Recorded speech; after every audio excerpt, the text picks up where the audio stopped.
Nelson Rodrigues. Nelson Rodrigues, 1912-1980, nasceu no Recife, cidade capital do estado de Pernambuco, no Brasil. Do pai, Mário Rodrigues, jornalista, político, poeta, advogado, herdou a valentia.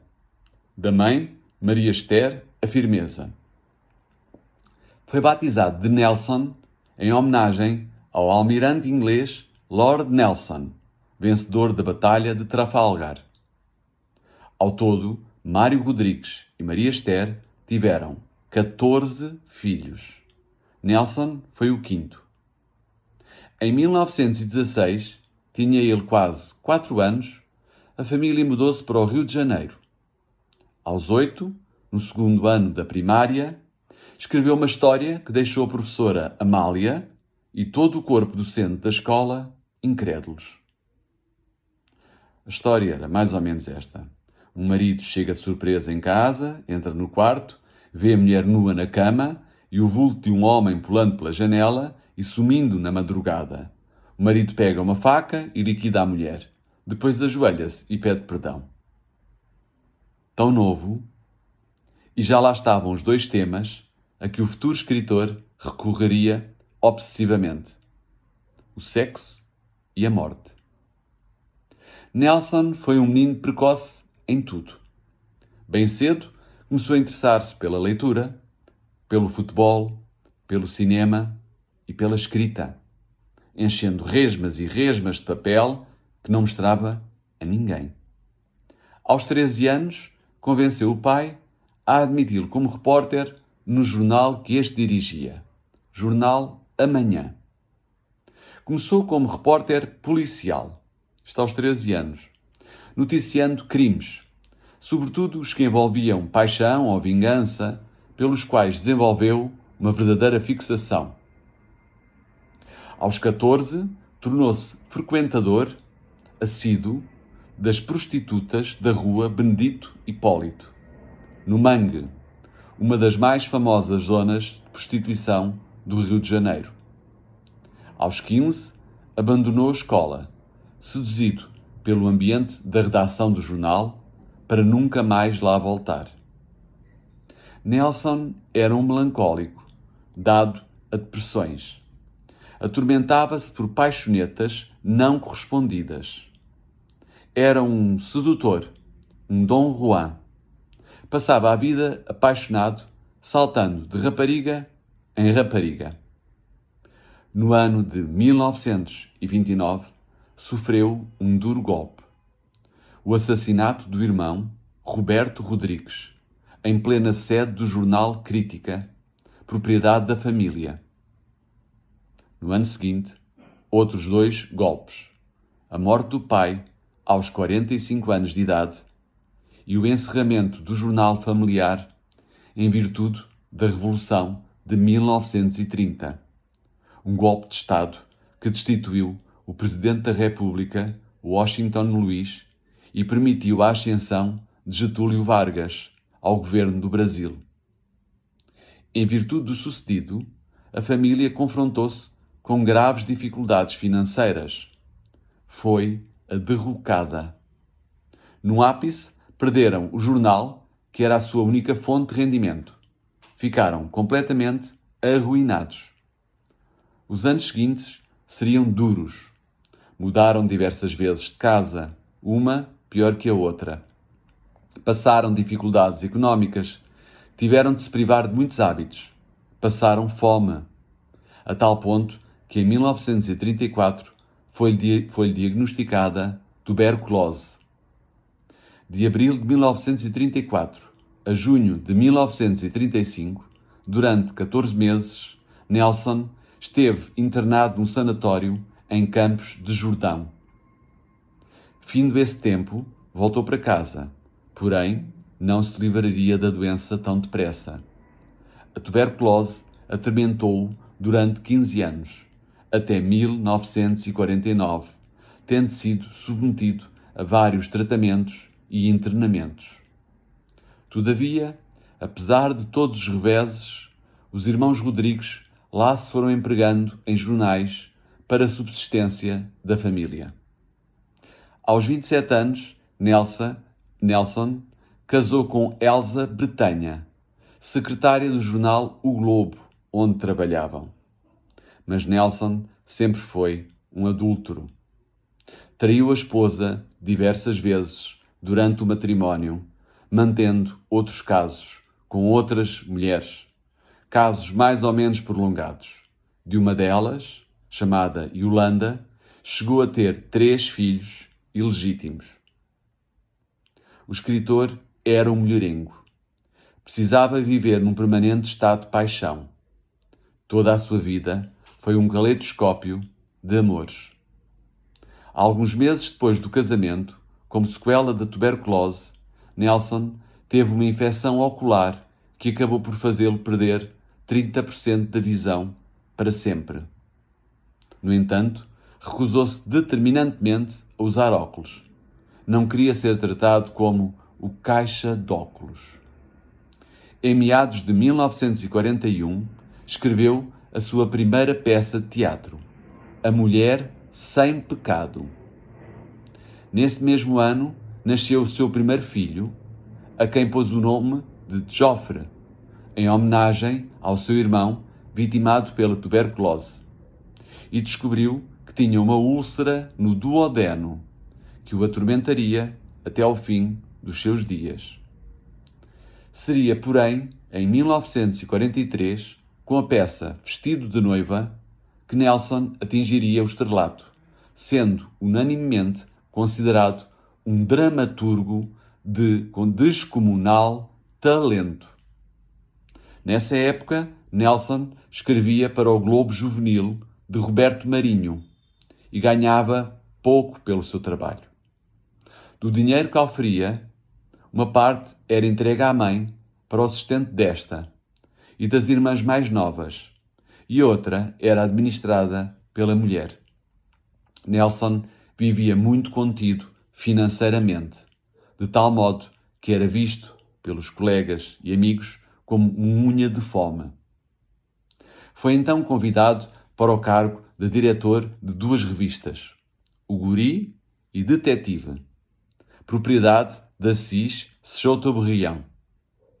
Em virtude de um dos seus lampejos de imaginação, pouco tempo depois estaria a assinar com um pseudónimo feminino, Susana Flegg, um folhetim que dava pelo nome de Meu Destino é Pecar, nas páginas de O Jornal, diário também pertencente a Chateaubriand. O folhetim foi um sucesso, tal ordem que o periódico passou de uma tiragem de 3.000 para quase 30.000 exemplares. E Nelson viu-se pressionado a dar continuidade ao êxito, redigindo um novo folhetim igualmente arrasador, Escravas do Amor, e mais tarde Núpcias de Fogo. Tinha encontrado a sua forma de sustento. Em 1945, escreveu a peça Álbum de Família. O texto foi considerado de indecente e doentio pela censura federal e proibido de ser representado sob a alegação de que preconizava o incesto e incitava ao crime. Só 20 anos mais tarde, em 1965, a peça seria liberada e levada à cena, em julho de 1967. Outras peças seguiriam, umas proibidas pela censura, outras não. Todas, contudo, polémicas, tal qual como Nelson Rodrigues. Em 1949, Nelson mudou-se para o Diário da Noite, onde inventou uma nova máscara feminina, Myrna. Não tendo conhecido a glória de Susana Flegg, forneceu-lhe material para produzir A Mulher que Amou Demais e para vir a criar, nas páginas do jornal, um correio sentimental em que Nelson, com o pseudónimo de Myrna, dava conselhos às leitoras que lhe escreviam. De dia, a redação dos jornais. De noite, a escrita das suas peças de teatro. E muitos cigarros e cafés. Assim foi durante anos, até que se cansou. Em 1950, despediu-se do jornal. Tentou arranjar um emprego na função pública, mas não conseguiu. Ninguém iria empregar um tuberculoso. Ficou um ano desempregado. Em 1951, entrou como redator para a Última Hora, de Samuel Weiner, onde passou a receber um vencimento considerável. Além dele, 2 irmãos e as 6 irmãs Rodrigues integrariam o quadro do jornal. A sua coluna diária, A Vida Como Ela É, passou a ser de leitura obrigatória. Toda a gente comentava as suas histórias. Nessa época, Nelson começou a transformar-se no jornalista mais popular do Rio de Janeiro. Todos lhe reconheciam inteligência e talento. Porém, tornou-se também o bode expiatório da crítica. Acusaram-no de ser um destruidor da família brasileira, de comunista. Ele que era do mais anticomunista que havia. De devasso, de tarado, de pretender erradicar a religião dos lares brasileiros. Certos críticos faziam Nelson explodir de rancor. De muitos se vingou nas páginas dos jornais. Mas o seu temperamento não era o de um homem de ódios. Muitas vezes perdoou ou fez por esquecer os maltratos de que foi vítima. Nelson era um homem generoso e de bom coração. Nelson defendia-se. Passo a citar. Morbidez? Sensacionalismo? Não. E explico. A ficção, para ser purificadora, precisa ser atroz. O personagem é vil, para que não sejamos. Ele realiza a miséria inconfessa de cada um de nós. A partir do momento em que Ana Karenina ou Bovary trai, muitas senhoras da vida real deixarão de fazê-lo. No Crime e Castigo, Raskolnikov mata uma velha e no mesmo instante o ódio social que fermenta em nós estará diminuído, aplacado. Ele matou por todos. Em março de 1955, 25 anos depois do encerramento do jornal da família, jornal A Crítica, os Rodrigues viriam finalmente feita justiça. Receberam uma indemnização do Estado no valor de $1.800.000. O dinheiro foi repartido por Dona Esther e pelos filhos. Nelson, apesar de famoso, de ganhar razoavelmente bem à época, passava a vida na penúria, com dívidas por liquidar. Saíra-lhe a sorte grande. Tal não impediu que 3 anos mais tarde, em 1958, pusesse de lado os escrúpulos e tivesse de ir pedir ao Presidente da República, Juscelino Kubitschek, um emprego como funcionário público. O chefe de Estado, que era um grande admirador seu, e do seu irmão Mário Filho, atendeu ao pedido. Só que Nelson reprovou nos exames médicos de admissão por falta de vista. Acabou por pedir a vaga para a mulher, que deste modo se tornou funcionária do Estado. Em virtude de complicações pós-operatórias da extração da vesícula, de novembro de 1958 a março de 1959, Nelson esteve acamado, em diversos momentos, às portas da morte. Em 1961, pediu a sua demissão do Última Hora. Passou pelo Diário da Noite e acabou no jornal O Globo a escrever uma coluna de futebol. No espaço de uma única vida, Nelson parecia ter vivido muitas vidas. Ainda nem sequer fizera 50 anos e já tinha a aparência de um velho. Gordo, sedentário, descuidado no vestir, lento de gestos, falar arrastado, um olhar triste, a somar ao facto de ser um ex-tuberculoso, cardíaco, ulceroso e de sofrer de enxaquecas permanentemente e de hemorróidas.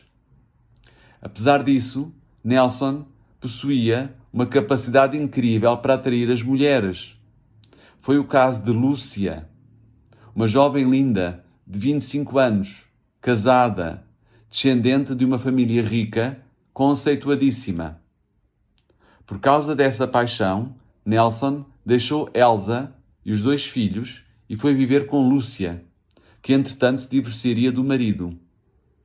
O escritor teve não só de enfrentar a família da namorada que se opunha determinantemente à relação, como teve um dos grandes desgostos da sua vida.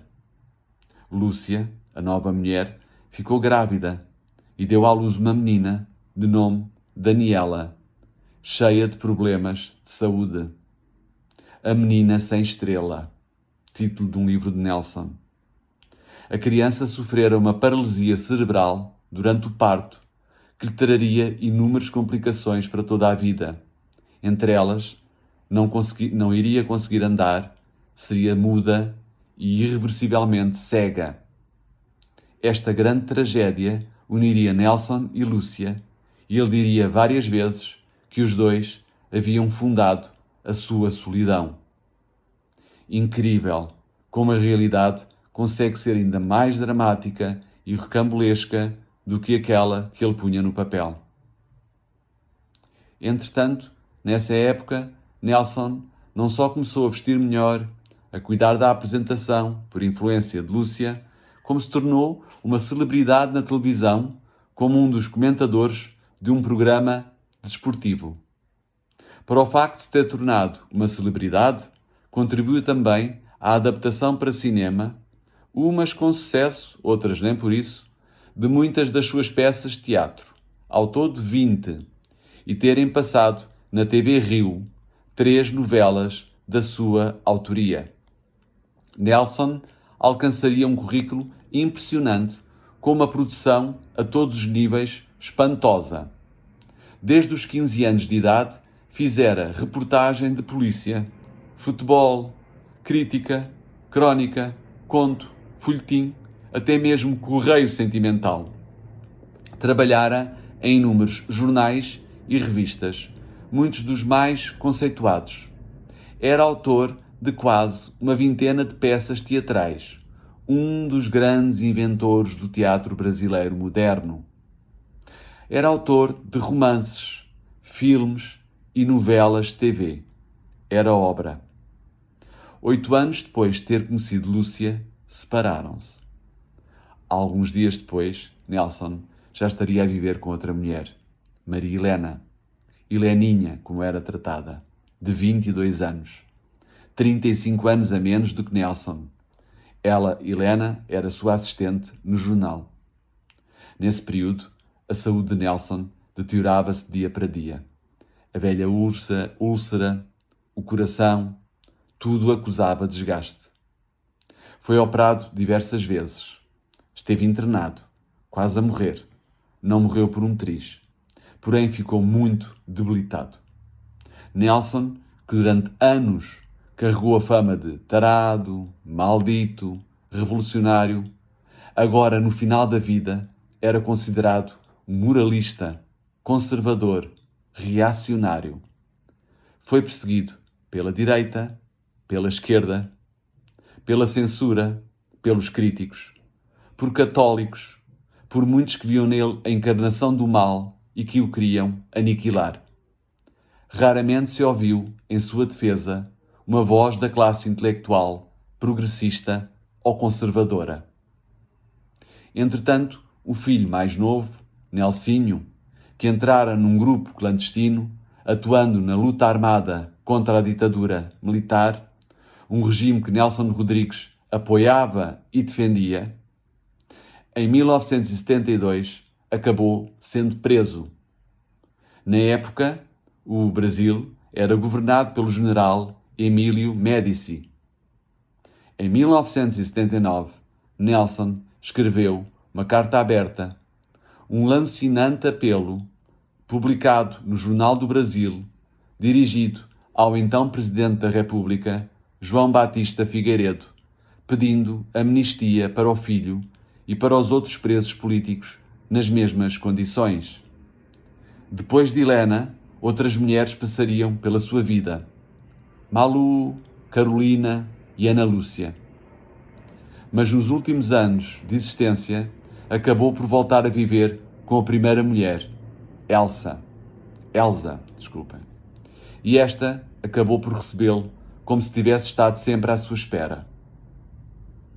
Nelson morreu de trombose e insuficiência cardíaca, respiratória e circulatória no dia 21 de dezembro de 1980.